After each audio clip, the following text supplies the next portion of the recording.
So you can't have a healthy association if you're sinking down on the other side. And it's going to cost you every amount of your reserves. Maybe it's the right thing to litigate. Maybe it's not the right thing, but the statements don't change. And the statements their place in that decision-making is the same as it would be if you're deciding whether or not to contract out, the landscape, or to, let's say you have in-house valet or concierge, and it's the same thing. Well, maybe we should contract them out. What's going to fit our statements better? What's going to fit our mission better?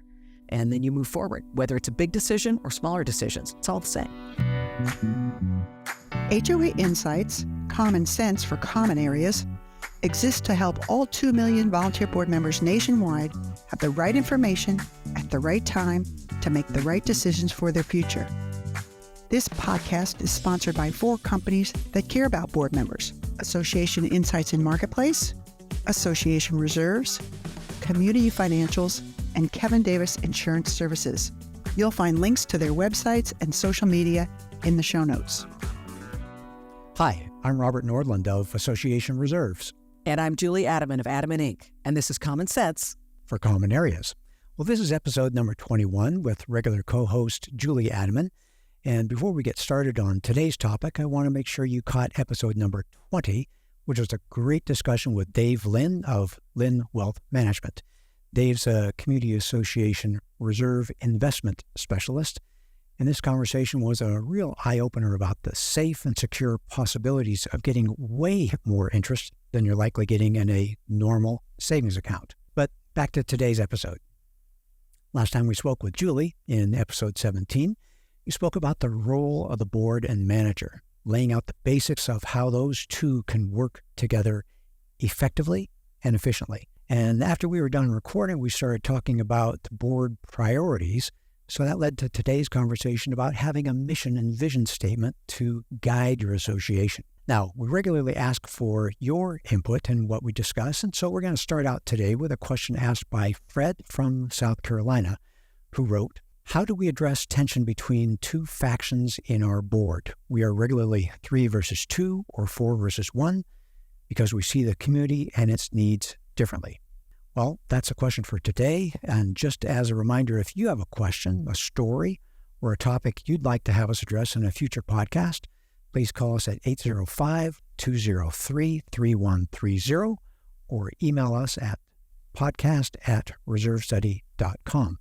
And of course, remember to subscribe to this podcast to make sure that you catch every episode that comes up. So Julie, can you work in an answer to Fred's question as you dive into our discussion today on mission and vision? Well, I certainly can, and that's a good thing. Fred, first I want to let you know, and all the rest of you board members out there, Fred, you're not the Lone Ranger. I mean, this is a really, really common 3 to 2, 5, 4 to 1. That's very, very common. Now, what I keyed in on with what you said was we view the community very differently. So certain board members view it one way, other board members view it another, maybe even a third board member views it differently. So the way this fits into our discussion on mission, or I'm going to say vision first, and vision and mission statements, is that what happens in community associations is that the board members come in with varying agendas or things they want to get done because you're disparate people. It's certainly a natural thing, right? But a board must have a common sense of purpose and a common sense of goals and common things they're trying to achieve. And one of the best ways to get there, in my experience of these 35 years in the industry, is for a board to work together on putting together vision and mission statements, and actually core values as well. We may not end up getting to that in the subject because we're only here for about a half hour. Robert and I could go on and on in case you guys haven't noticed about it. We could go forever.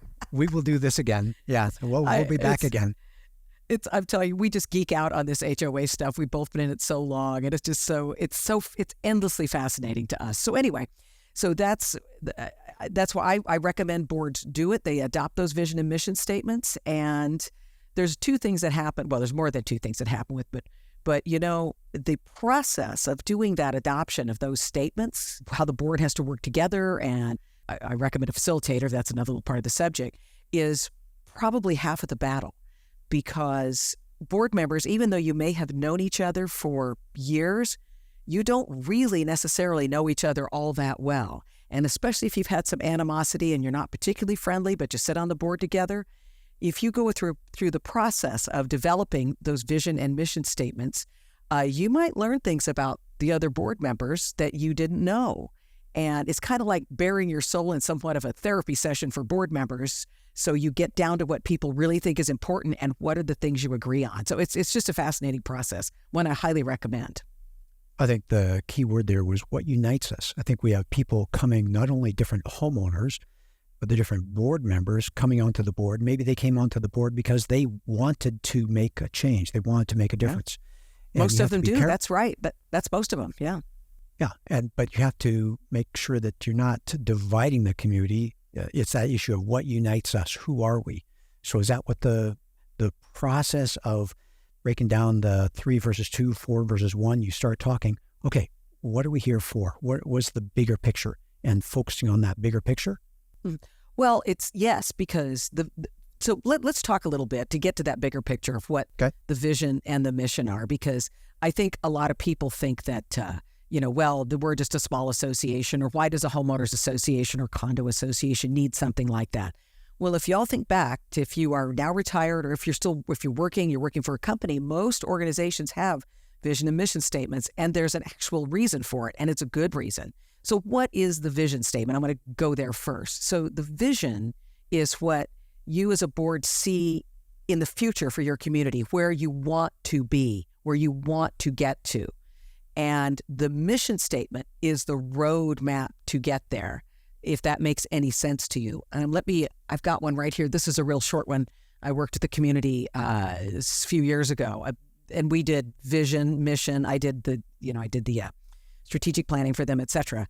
But we did all this, and boy, it was a slog. It was like giving birth with those people, but they came out, and they were a very disparate group of people, and several of them did not get along with each other. But by the time we walked out of that 2 or 3 days we worked on this, they were, as I told Robert earlier, they maybe weren't all in the same pew, but they were all in the same church, and that was kind of the goal to get there.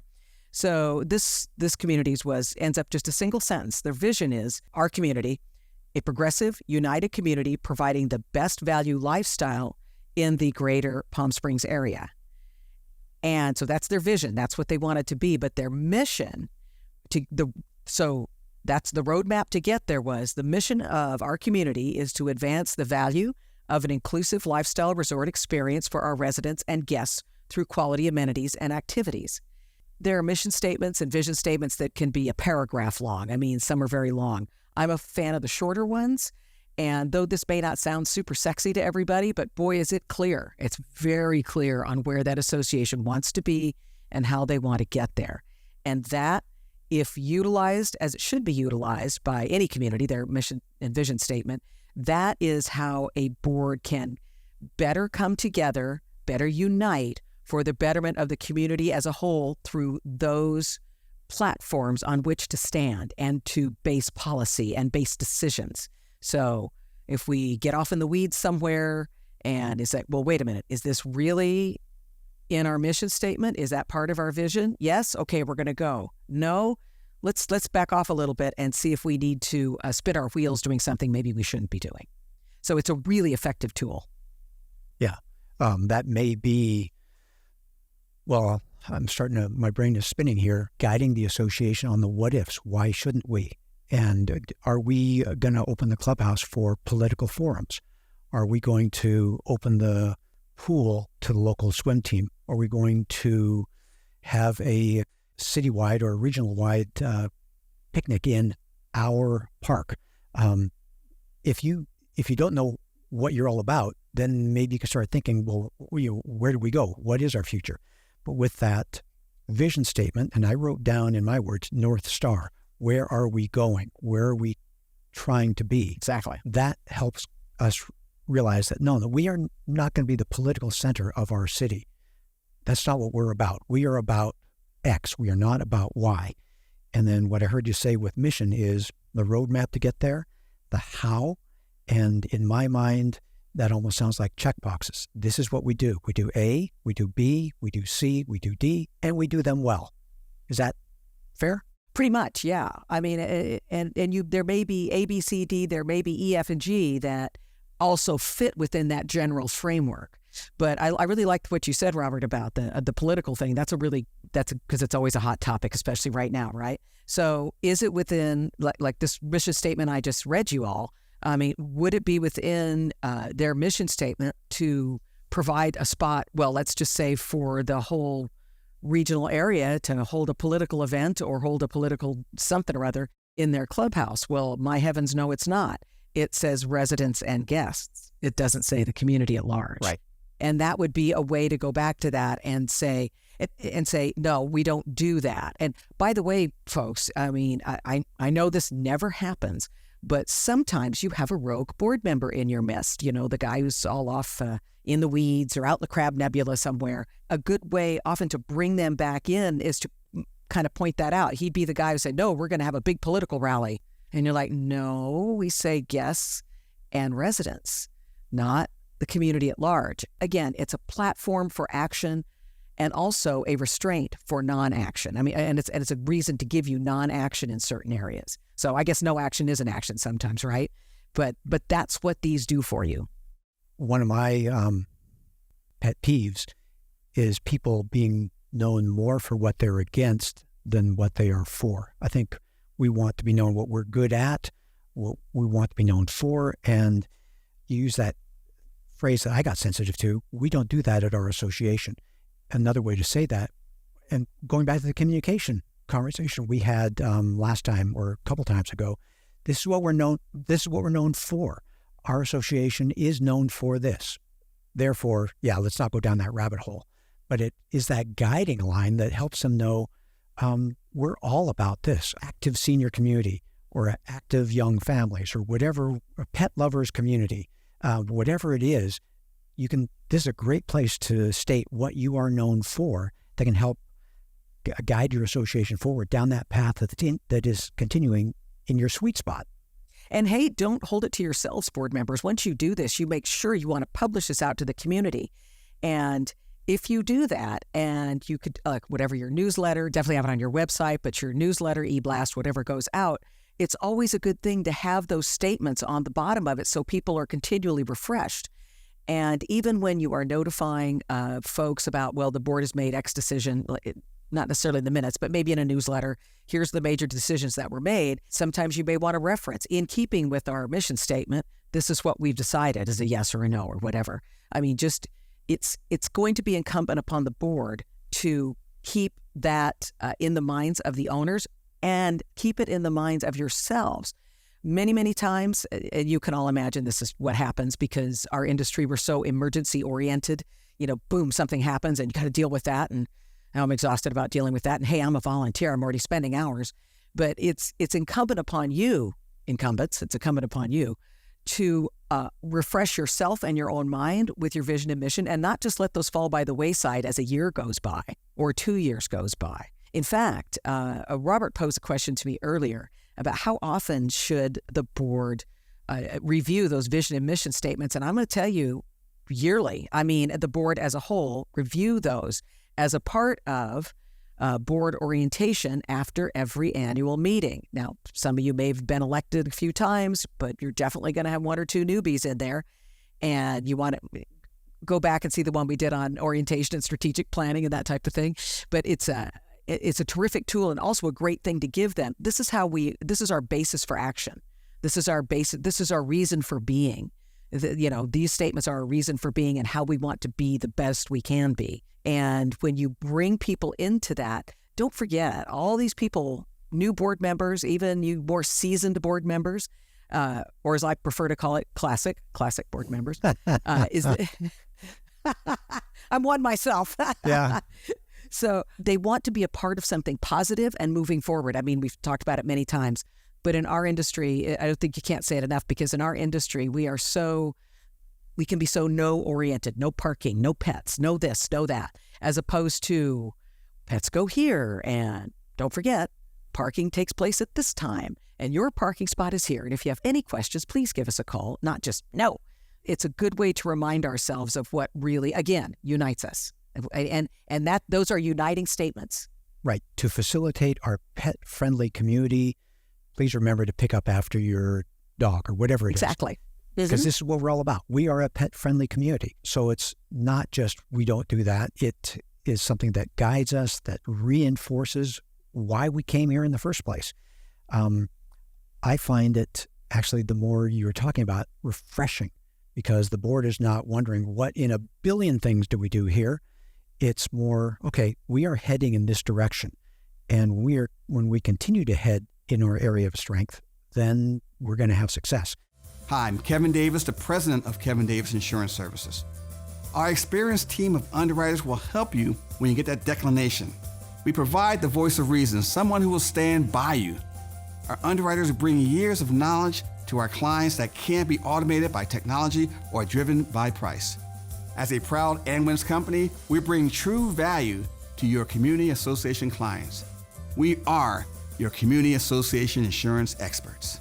So it effectively puts boundaries, although more what it does is stressing strengths and guiding principles. But I've heard you say a bunch of things: policy, function, ideas. Tell me how the vision then gets to policy and then connect the dots for me and then gets to function.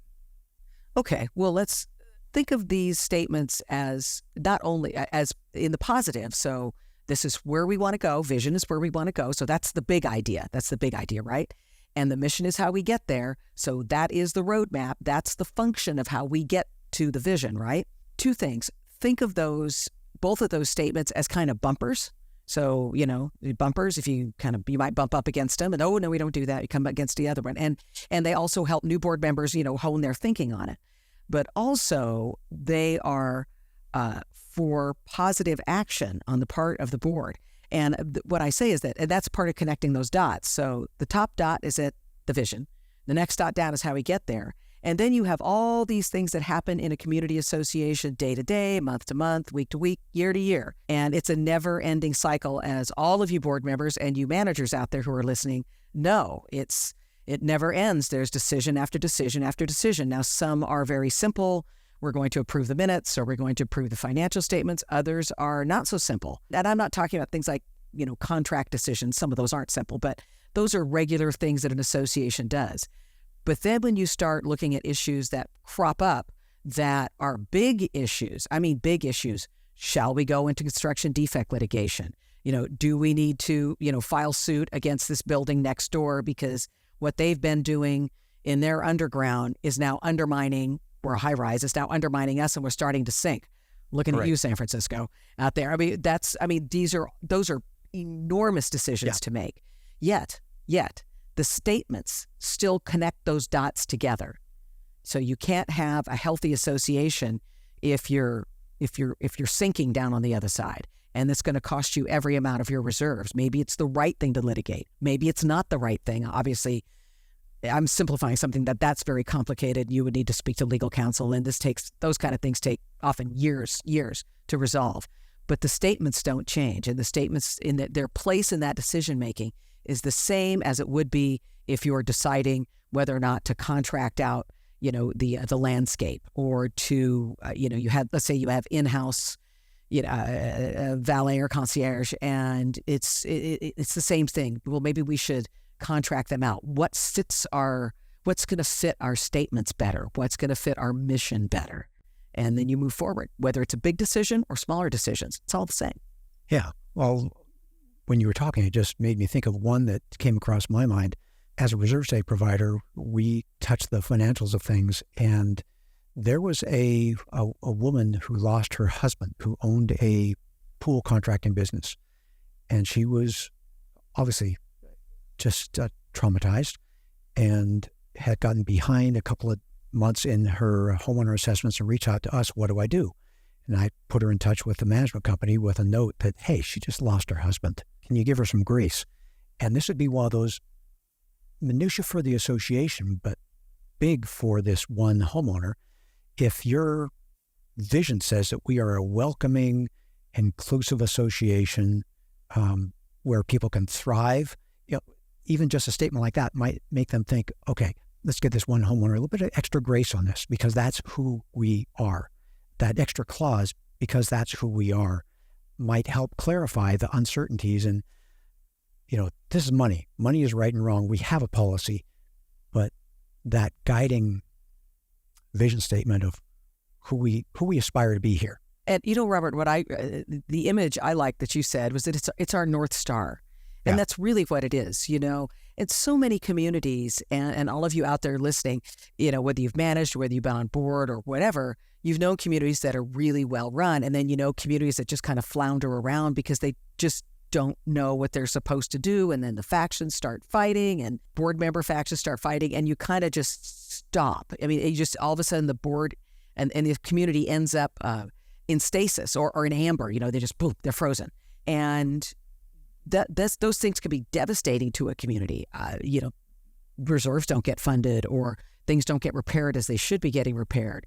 And as those things start falling by the wayside, the homeowners get more and more unhappy. The board is more under attack. The more under attack they are, the more they don't want to talk. I mean, it's a downhill cycle. And I'm not saying that a vision and mission is going to fix that. I'm saying that's just another tool in your toolbox. Because if you're sailing on a sailboat in the middle or a ship in the middle of the night, and all of a sudden you've lost your radar, you've lost everything you have, and you still actually know how to read the night sky, you know where the North Star is. And if you know where that is, you can figure out where you're going. And so you may be like, oh, I don't know what we should do, but let's look to what we're supposed to be doing. And all of those kind of tools for you can really make your job a lot easier. Couple of thoughts. One is that when you know where you're going, you have momentum. And when you start stalling because you start wondering and worrying and having conflict, then that just invites more conflict because then you have boards that say, I want to go to the right. Another board says, I want to go to the left or forward and back when you don't have momentum. So that momentum kind of brings peace with it. And the other side of it is that unifying factor. And again, I come back to how can we help the board members and the managers listening to this podcast.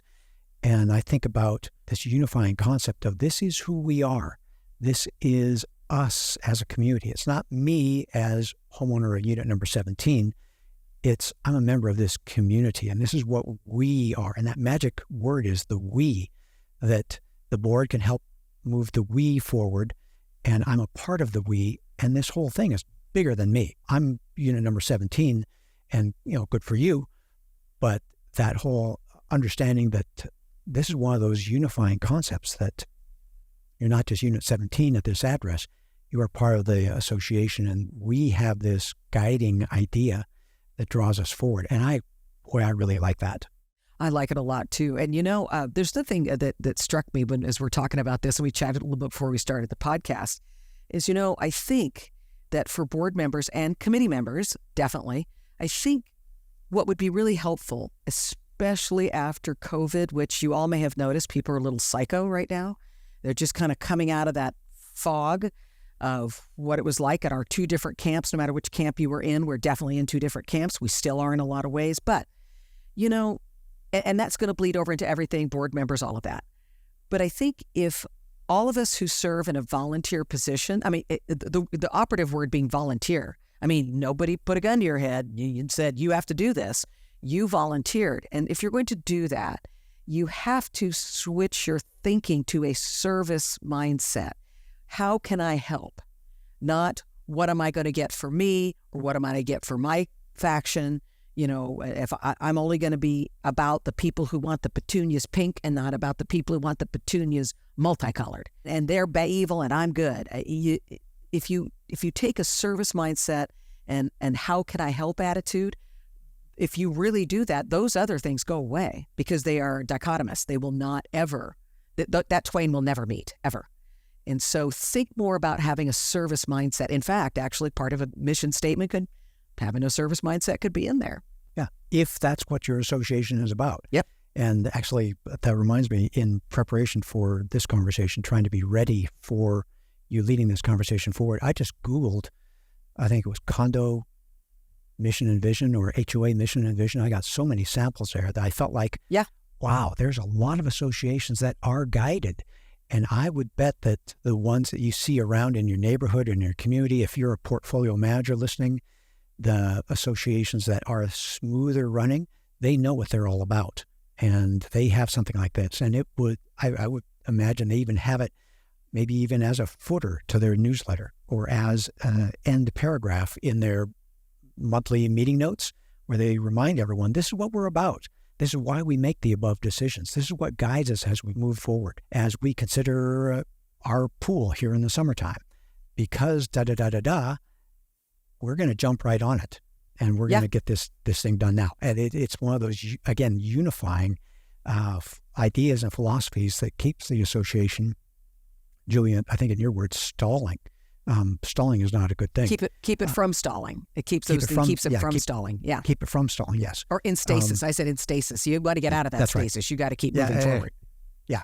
And then if you are then referring to it regularly, then that can probably do what you said earlier, referencing it. And when it begins to chafe, or when your community is starting to change, whether it's demographics or economy or the environment, if whatever it is, then maybe you need to adjust that. If there's a big shopping center that opens up next door, or if the community is aging, whatever it is, those may be the telltales that it's time to tweak a few words, tweak a few phrases. Again, is that fair to know when to start making changes? Yeah, they're not in cement. I mean, so once you adopt your vision and mission, if you want to tweak it, maybe, hey, in 5 years, a whole new board's going to come in, or, you'll have complete turnover in lots of associations. So if they want to change it a little bit, that's up to them. I don't recommend changing hugely unless it's a really big event, because people are used to that if it's being used, as you said, like at the bottom of the minutes, or if it's being used, as a footer on the newsletter, whatever it is. But I really think that a board as an entity is its own living, breathing thing, just like the association is kind of. But it's okay for them to change it. So I know communities sometimes go, well, we don't want to adopt a vision statement or mission statement because it's just going to change. Well, yeah, everything changes. I mean, so that's okay.